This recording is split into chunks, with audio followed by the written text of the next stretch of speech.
All right. Welcome back to another episode of Community Coffee Time. Thank you, thank you. I just learned that this morning. I love it.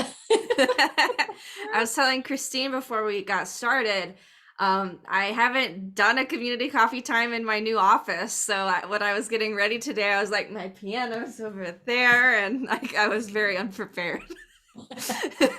So instead, I was like, you know what? I'll just learn it on ukulele, so I don't have to move It's my so computer. pretty.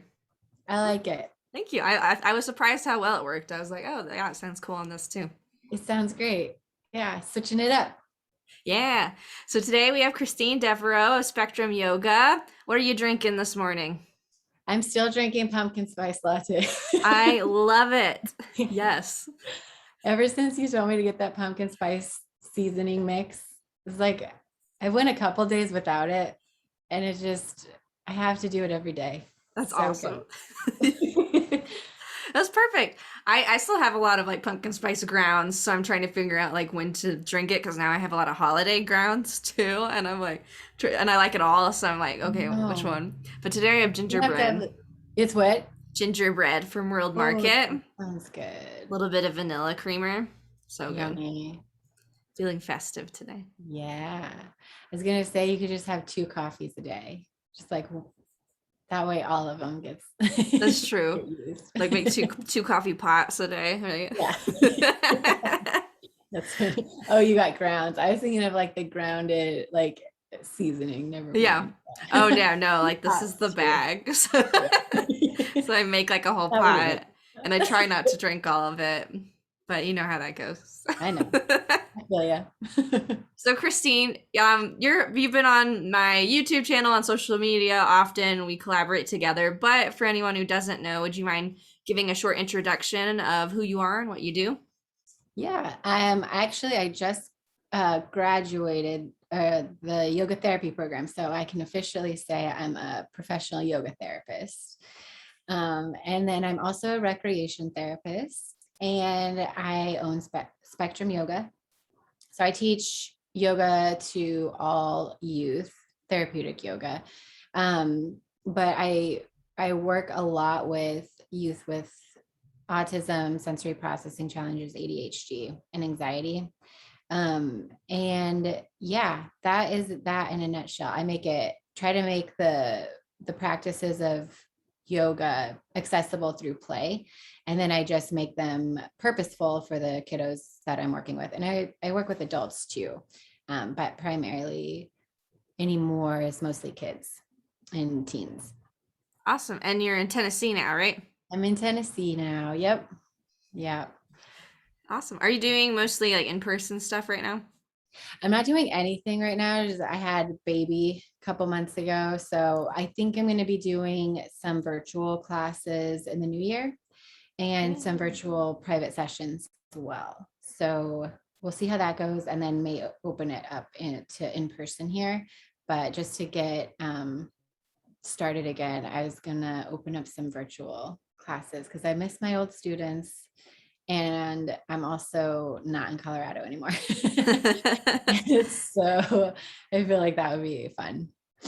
Yeah, that sounds awesome. A lot of exciting like life events have happened. So Yes. congratulations. A lot of Thank good you. updates. Yes. Yes. Awesome. So today we're going to talk about our ebook. Yeah. We have some physical copies, but it's a PDF. And just to make it clear, it's a PDF. We printed our own, but Music and Mudras. And we're going to talk about it a little bit today and kind of how mudras work from a yoga lens and how to make them more purposeful.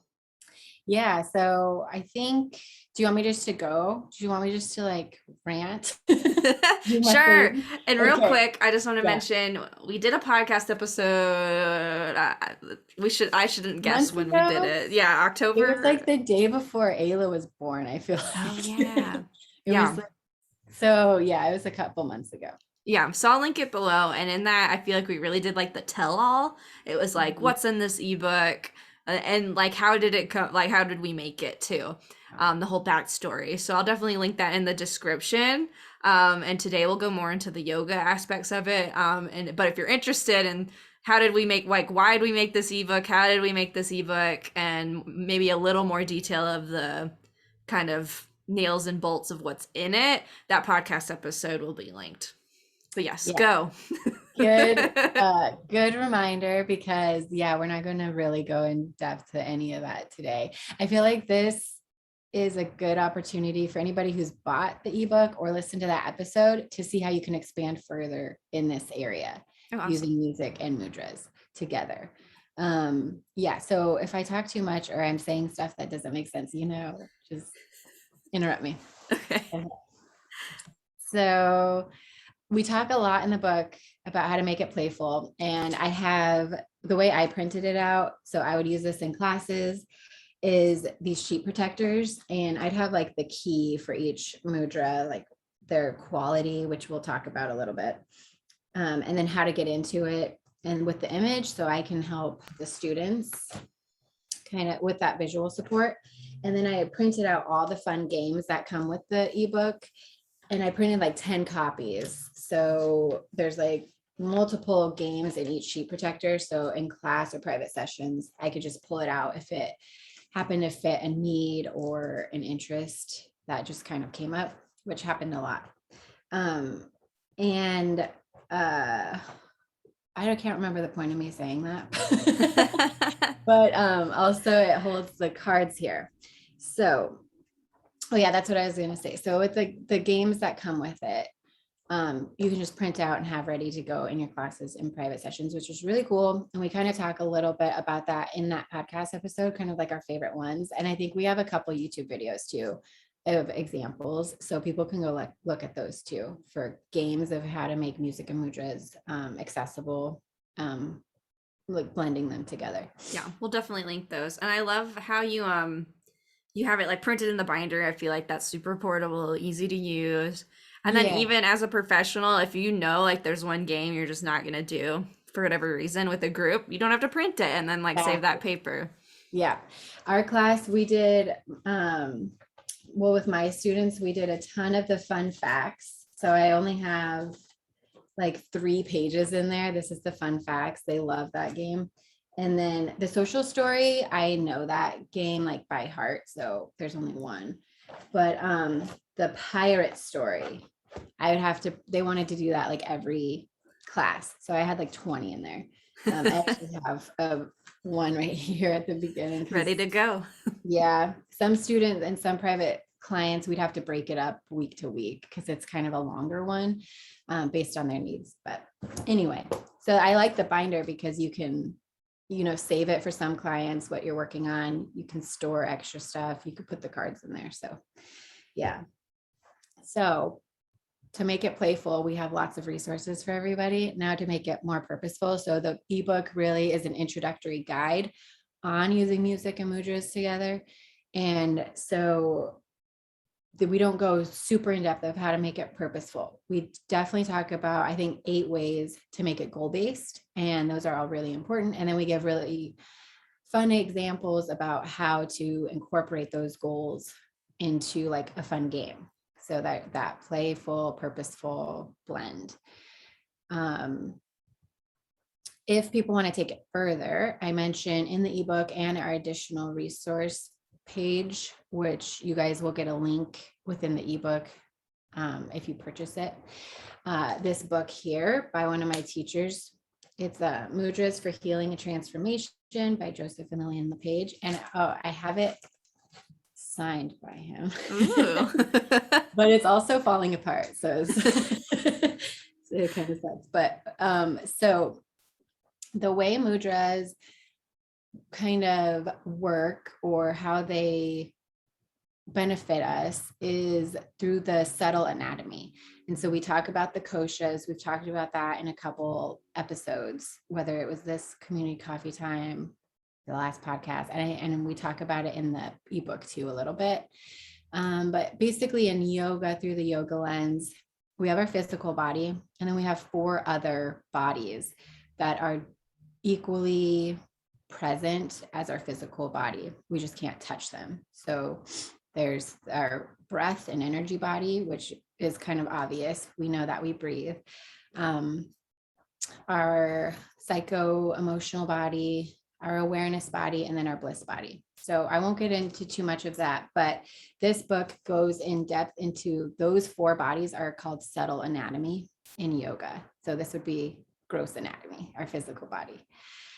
Now, we talk about one element of subtle anatomy, which are the 5 elements. I shouldn't have used element as the first word. We talk about one aspect. aspect, thank you, which is the 5 elements. Yeah. You confusing.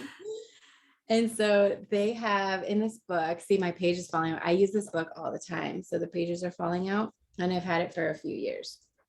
It's a great book and it's of high quality, but if you use it like every day, like me, it starts to do.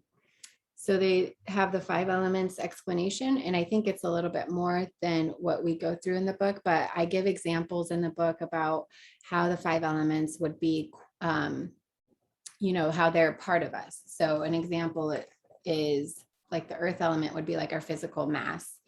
The water element is kind of like psychologically going with the flow. It could be physically being flexible, and also psychologically being flexible. And so on. So I give all those examples. And then here it would be, so this page fell out, but mudras associated with the 5 elements. And so they have these, so earth, water, fire, air, space, and then all of them together. So these would be the mudras that you'd go find in the book to implement. You could make a sequence out of those. You could do all of that. And then Bonnie, you have a really fun activity using the colors. And so here's a key for all of that. And then the qualities related to each element as well. So am I making sense so far? Yeah, definitely. And Okay. like you said, I think it's going to make more sense to people who have purchased it and read about like the 5 elements and because our book's pretty introductory, and so this would be kind of that next step. Yes. Because I feel like it was hard in our editing, not to do too much backstory because we did that in the podcast, but it was hard in our editing because it like we just kept coming up with more and more information that we could put in, and so then we were like, let's make this introductory, like let's simplify it. But this is some of the important information that comes next if you're interested in it and want to kind of go further with it. Exactly. Okay, perfect. Yes. So now, so Bonnie has fun activities to incorporate the elements and these colors. And then you guys can make up your own. We talk about in the book how to make up your own activities too, that your students will enjoy and that are also purposeful. But to make it just talking about that purposeful aspect, bringing it kind of a step further, how would you incorporate the elements with mudra specifically? And then we can talk about music and blending them together. I'll give an example. So for my classes, sometimes I have students come for the first time that they don't want to do yoga. They don't want to be there. They don't like yoga. They don't know what it is. And their mom or dad made them come because they want them to learn like a breathing technique or something. So I have a duty to first like attune with them, like create a rapport and kind of build a relationship. And then 2, to make it fun. So I need to know what their interests are so that they'll want to do it. And we can talk about this. This is Ahimsa. This is, we can't force anyone to do anything, and we shouldn't either. And so for them to be willing to do it, I found making it fun is the most helpful way. Then we get into the need or the goal. So you have someone who's hesitant, that would be helpful to have some water. If you think about water, like fluid going with the flow, and then also maybe some earth, some grounding elements too. Does that make sense? Or is it too like woo woo? Like, should I explain it in more like clinical terms, or does it kind of make sense? I think it makes sense because I guess what people might have difficulty knowing is like what's happening where a water like mudra it would be more beneficial than like a fire mudra, like what maybe Yes. even starting with what's physically happening or maybe working through the bodies. Perfect. Yeah. So here I was explaining kind of like psycho-emotional. So that Manamaya kosha, they have hesitancy, they're rigid, they don't want to be here. Not wanting something is one of the kleshas that I talk about, I think, in one of our episodes. But and so there may be a lot of these elements going on. So maybe trying to flee or being distracted, maybe moving, fidgeting, pacing. This nervousness has a lot to do with space and air elements. And then they could be maybe agitated and irritable because they were forced to be there by their parents. So then you have this fire going. So that's all like psycho-emotional and some physical, like the pacing and like not making eye contact on purpose because it's like they don't want to be there. So picking up, those are more like subtle cues. And then of course, verbally, if they're like, I don't want to be here. Right. Then you know. But usually the parents will tell you like they're not super excited to be here. So that would be a lot of these elements going on. So to counter those, when someone is being, and we all are rigid at times, psycho-emotionally, when we're being rigid or, hesitant or not wanting to kind of let things unfold as they are, we want more of these two elements, more water, that fluidity, and more grounding to feel safe in the space that we're in. So first we want to feel safe, and then we can kind of go with the flow, because we can't really go with the flow if we don't feel safe. And so earth has a lot to do with safety. And we don't really talk about polyvagal theory much in the book. It's like a sentence, I think. I can see the page where it gets referenced really quick, but it's so important. So important. So two things I think are that I've seen activate the vagus nerve pretty immediately are breathing and music. So that's something to feel safe, that earth element.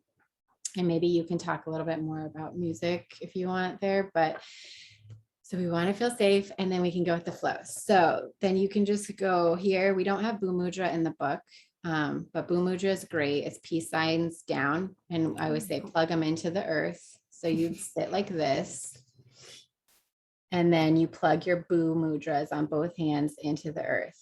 And so if anybody's watching and wants to try it, I use Bhu Mudra a lot when I'm nervous. And it's one of my absolute favorite mudras. And then what do they have? Jala. So we have Jala in the book. I was going to say Matsya is another really good water element.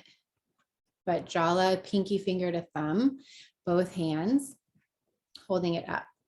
And so coffee in my other hand. Oh yeah, you can do it one. I'm bad about that in my YouTube videos. I always do like one hand because I either have a cat or an instrument in another hand. You can use both. Yes, if you can. It works with one hand, and we talk about that too, because some of our clients don't have use of one hand, or they may be missing a limb, or whatever the case may be. So one hand does work. If you're petting a cat with the other hand, that's fine. So that's an example to use it, how to use it purposefully. I think we could use another example. So I kind of use like anxiety and nervousness are typically like this air and space.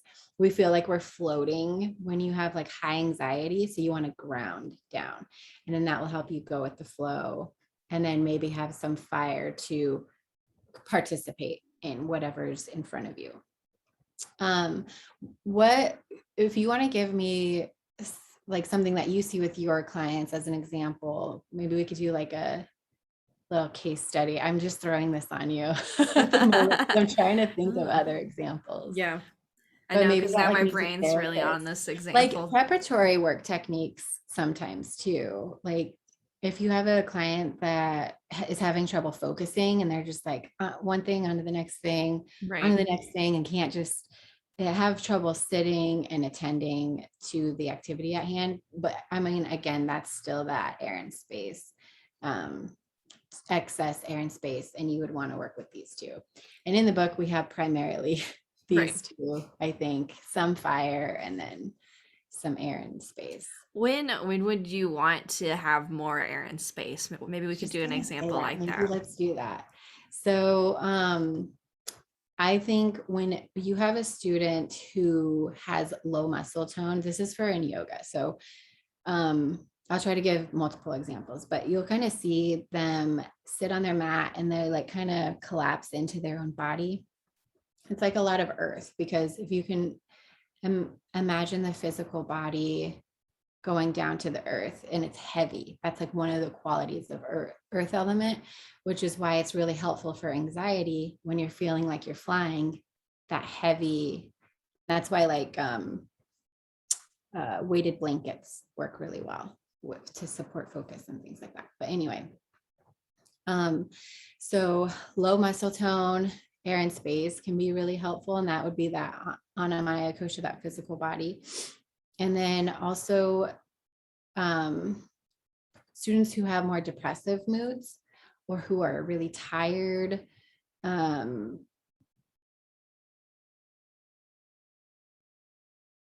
Yeah, I would say like low energy, low moods, low physical body, as in like collapsed, not height or anything.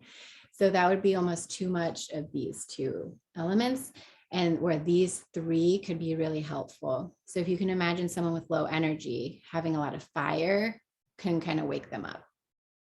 And so what do they have? Surya Mudra. That's not in our book, but that's the element of the mudra of the sun, I believe.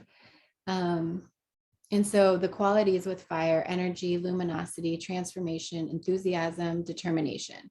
So you can kind of see like we want to build those qualities up with somebody who has low energy. Right. And then air and space to kind of, so if you're kind of collapsed, you want to come up into air and space versus down towards the earth.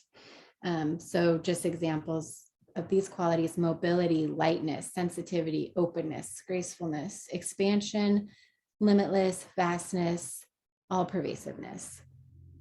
So that you're always kind of trying to balance by doing the opposite. Right. And that's, like I meant, that's why the 5 koshas are so important, because it's not just on the physical level, it's also these subtle bodies as well. Right. So yeah, does that make sense? Yeah, I have a question, and if it's too big, like let me know and we can move on. Sure. But I was thinking, so like we have our water mudra. What makes like one mudra water? What makes one mudra fire? Or is that like is that like the whole course? Like I know. So what I understand is, from direct experience is how we know they're tied, like their qualities. So it's not necessarily tied to like anything like a physical, like this pinky has these specific nerves that connect to this specific part of the spinal cord, to, you know what I mean? So from what I understand and how I think this book was created too, was through years of direct experience with each of the mudras. And then Joseph and Lillian LePage lived in India for like 20 or 30 years and studied a lot, and then had their own direct experience. And then they did, another one of my teachers, Kathy Prescott, who learned from Joseph, was one of the students who would hold these mudras for extended periods of time over years, and these qualities would arise. And so it was consistent within everybody in the group. And I don't know how many people were in that group, but there are many people. And so, yeah, so that's kind of cool. And that's why we talk a lot about in the book about how your direct experience is so important, because I could talk about the 5 elements. And I used to be one of those people that were like, oh, the 5 elements, whatever. It's woo woo. And then I started having my own direct experience with it, because yoga teaches you to question it, it wants you to be like, yeah, prove it wrong, essentially. And so you have your own direct experience. And anytime I went about that, I was proven wrong essentially from that experience. And so 5 elements is one of those ways. But that's kind of mudras work they're the most subtle technique. One of the most subtle, I'll say, but quite subtle as far as their benefits, because you can look at any of the physical poses using your body, such as like warrior 1, warrior 2, and you can feel how that would strengthen your legs, Right. and how you need balance to support you in that. Or if you're holding your arms out, that shoulder strength. Where these, you're just moving your hands in these ways that is so subtle. Like you can only feel and understand the benefits by doing them yourself. Yeah, that makes sense. And I feel like it's a good point to also, like, our students are the only people who can experience it themselves. So while something is water and it's probably going to work that way, we can still like check in with ourselves and with students on how that mudra is affecting them. Exactly. And if like Jala just isn't doing it for them, Matsya is another option for them. And I personally like Matsya mudra. It's just sort of fishy. We like swim with it. 1, it's really fun. And 2, I'll do that when I find myself being like rigid and not wanting to go with the flow of things. And like I had a plan today. I wanted to get my checklist done and it's just not gonna happen. Matsya. Jala is more subtle to me. But see, that's like you said, which is a great point. Check in with your students and they'll tell you. And if they're like, I'm not really feeling it, then there's another kind of water element.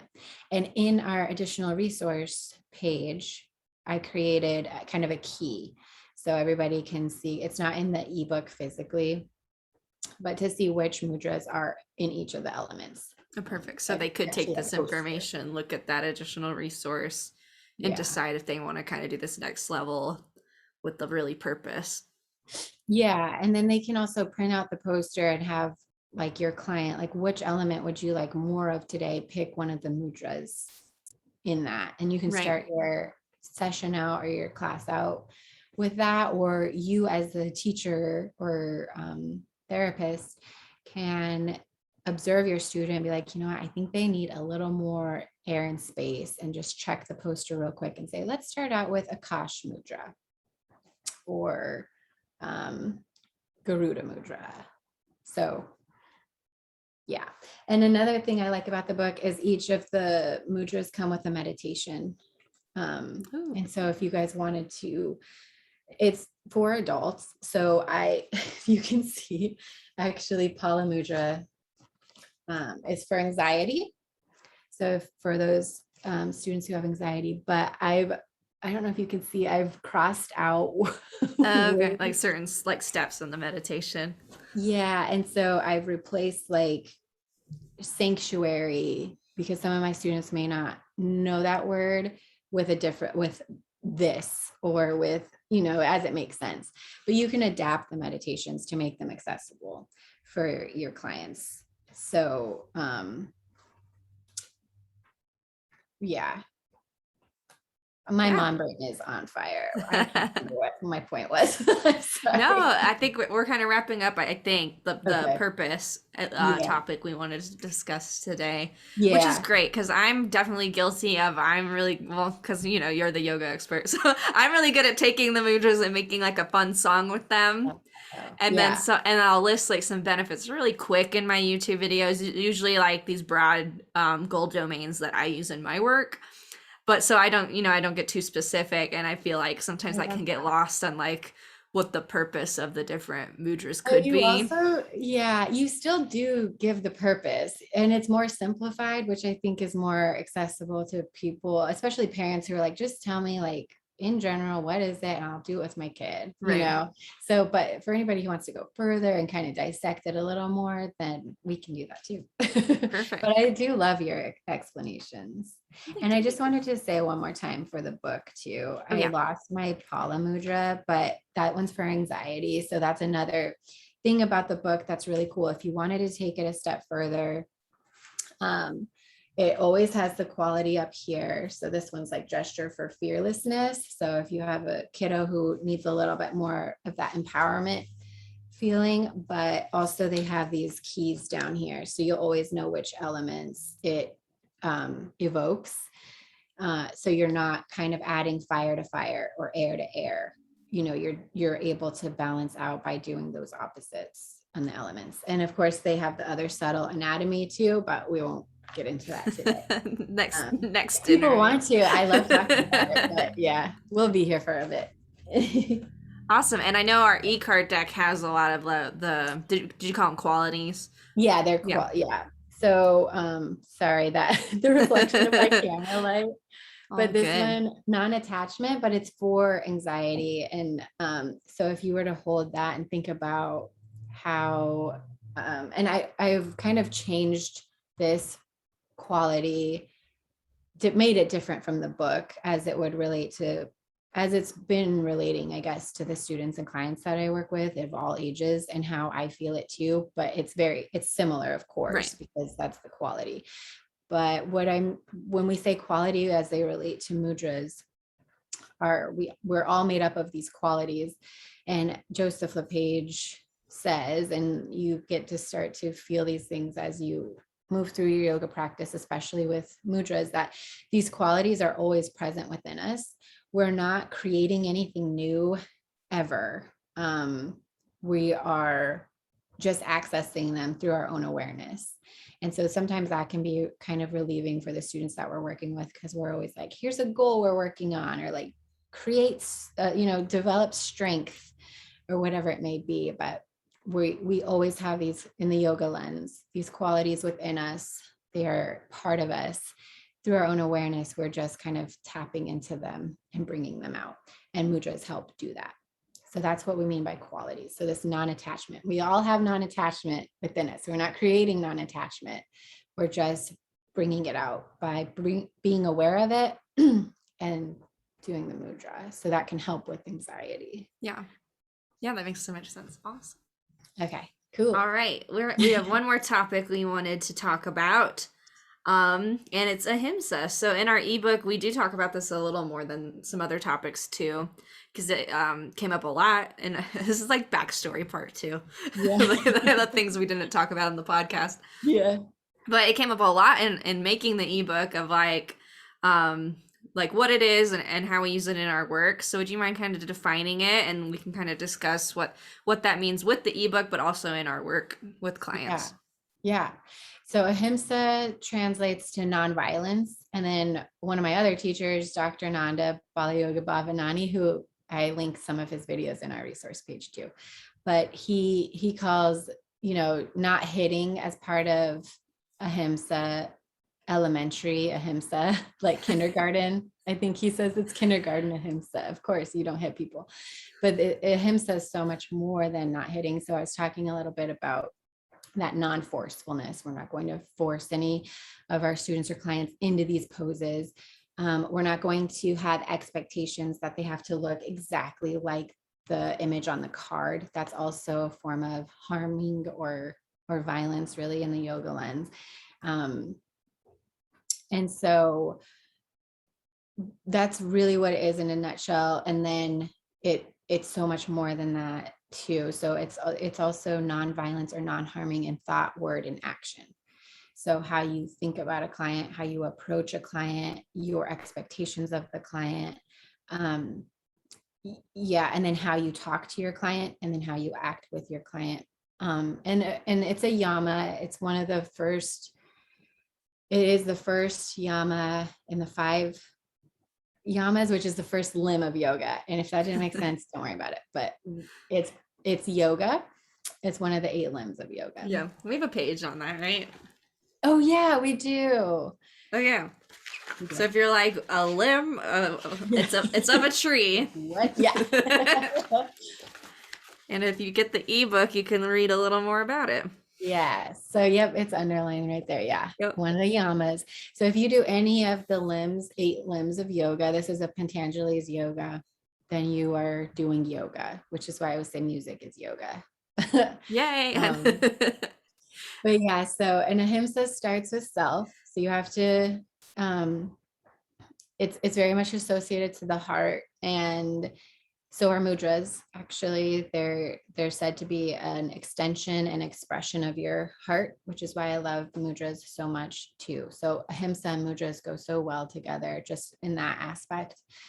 But if we can start with ourselves and being compassionate with ourselves and non-harming, non-violence in thought, word, and action to ourselves, it's so much easier than to bring that out to anybody that we encounter throughout the day. And then especially those that we work with, our clients and students. So that's ahimsa. And then I do mention a book that people can learn more about the yamas and ahimsa and the niyamas by Deborah Adele. And I think it's in our additional resource page. It's definitely in our ebook. And so you can learn more about that. But one thing I love that she mentions of ahimsa is, you know, when we're music therapists and yoga teachers, we're in this work to help others. And so there can be this element of codependency sometimes if we're not super aware. And that would be a form of ahimsa. And she brings up this awesome Indian story, like fairy tale or tale, that is about the monkey and the fish. And so, like, just briefly, there's a really beautiful YouTube video. I'll share it with you, Bonnie, if you want to share it. Yeah. It's so beautiful. I love it. But it's basically the story of there's a monkey high up in this tree, and then a flood came. And it came all the way up to the tree, the highest point where he was, and he saw a fish swimming around next to him. So he grabbed the fish thinking he was drowning and held him up above the water, trying to save the fish. And yeah. It's a beautiful video. And that's but like it's such a great example of like when we think we're helping other people and just assuming it, we could actually be harming them. Right. And that's another form of ahimsa. So you can see how it's not just this kindergarten, don't hit other people. It's massive. And I know you talked about too in music therapy, you guys have ahimsa essentially. Yeah, that's what was so exciting when you first were like talking about it with me. It was like, oh, like this is like philosophy that we have as music therapists. Like, we don't really have a word for it, I think. You know, it's just like how you interact with clients, or how I believe we should interact with clients, especially in the disability community. Like checking our own biases and ableism kind of goes under that ahimsa lens, and how we approach our work and develop our work. And so just kind of keeping that nonviolence in mind on all levels, ourselves to our clients. And I just think it's a really beautiful concept as well too. And it's cool to have a word for it of like, I want to do the least amount of harm possible. Right. How do we develop that? Yeah. I love that. Yeah, that was cool. That throughout creating this book, there were so many things that was like, oh, music therapy has this aspect too, or it does this too. And so yeah, music is very, very much yoga. It's one of the limbs. We'll draw like a little branch. Yeah. That's that little twig there. That's music. But it is like there is one limb that's the like ninth limb. One pointed focusness. And I feel like music, when you're playing, you're focused on that one thing. And that's very much yoga, form of yoga. So anyway. Yeah, definitely. Awesome. Well, really quick, I wanted to maybe list a few things about the ebook real quick, because I know we've talked about this in the podcast. But if you purchase our ebook, you get a PDF, 78-page PDF, with information, history, background, and research on yoga and music, especially yoga, and going into ahimsa, into some of the different things we touched on, 5 elements. There's information in this. You also get access to our SoundCloud account, although that's public too, I guess. Yeah. But they go with activities in this book that are exclusive to the book. There's 13 activities. You get one PDF of the ebook and one PDF of 37 e-cards with the different mudras and their qualities. And then you get access to our additional resource library where we've been adding activities as the book has released, and to just continue providing resources. And we could probably put this video in there too, so that people Oh have yeah, I was quick gonna access to it, you know, exactly. just things to keep learning and keep Mhm. sharing with each other. Yep. Yeah, and there's um different practices to follow along with, like from my teachers too. I link their YouTube videos in there. So if you guys want to do your own personal practice with mudras, you can do that. And yeah, there's all kinds of goodies in there. Yeah, and And that the resource e-card, page is just for people who purchase the ebook. yes, yeah. The e-cards too have visuals of the instruments too that Oh, that's we right. use in the some of the games. So Yeah, so if you don't own an instrument, yeah, we do have like images of instruments, and then there's like an MP3 of the sound of the instrument too, so that you don't have to feel like, oh, I have to buy like 10 instruments. right. No. Right. That, and I actually use in my Thanksgiving video, I used the SoundCloud. I don't have a quack stick, Yeah, but I use the audio from that. So that's an example if you buy the book and see that video, or just go to my YouTube page. right. But yeah, that you can use how you can use the audio in classes. You don't need the instrument, and then you can have that visual card too if you want. Yeah, perfect. So yeah, the ebook's available on both our websites and musictherapyebooks.com. And it's the holiday season, so if you know a professional or a parent who wants to get their own PDF to print out, I think it could be a really cool gift this holiday season. And we tried to keep it pretty affordable too, so it's not like you're gonna go and it's hundreds of dollars. Yeah, It's like no. it's $24. 24 for all for the soundtrack, the Yeah, e-cards, the ebook. ebook Yeah. resources. Yep. Resources. Yep. Yeah, so we'd love, if you're interested, we'd love if you check that out. And yeah, thanks for watching today. And Christine, thank you for coming on and sharing more knowledge about yoga. I always learn something new every time.